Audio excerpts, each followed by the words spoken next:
first time this committee has met since 2012, so that was a good thing. And as Mr. Gentileza said, we hammered out a progressive discipline policy with different levels of possible infractions and then consequences for those types of students.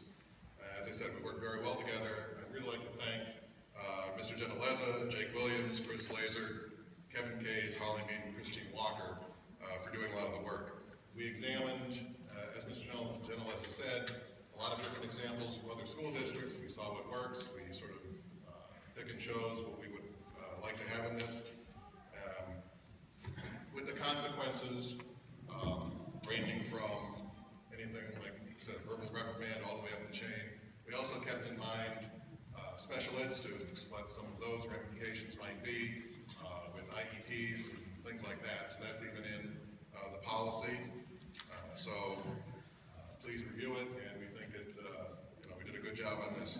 One little thing I just want to add, in some of our buildings, we have in-school suspension, ISS. In other buildings, we do not. We had a debate, we had a discussion in the committee, and we came to the agreement, in a perfect world, it would be great if all buildings could have such a resource, in-school suspension, so you don't go right from, say, detention right to OSS, out-of-school suspension. I know finances and space might be some, limitation on that sometimes, but having ISS is a really good thing. And especially, once again, finances versus ugly head, especially if you can have one person in there monitoring and teaching those students.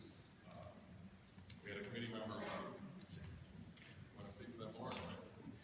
We have a committee member who came from a district. They do it that way, and that's the right way to do it, we felt. So it's up, if this resolution is passed by the board, it's up now to apply these, use this discipline policy in a uniform, consistent, and fair manner. Thank you. I have a question for you. On that person that you just recommended, the idea that a person, would that be like a discipline, the discipline monitor for that school, like a person, single, or does it rotate?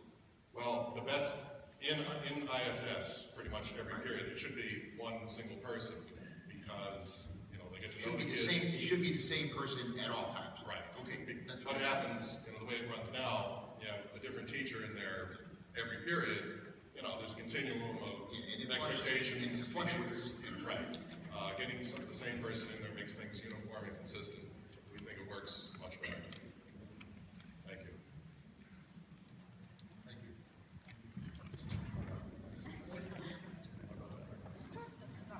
Would you like to hear more about the in-school?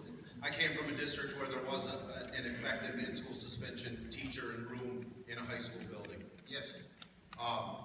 The person who was in charge was a certified teacher.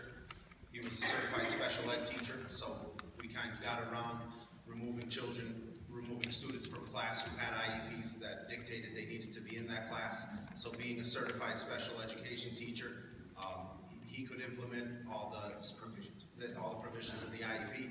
He was also a certified principal, so he understood the background of administration and discipline.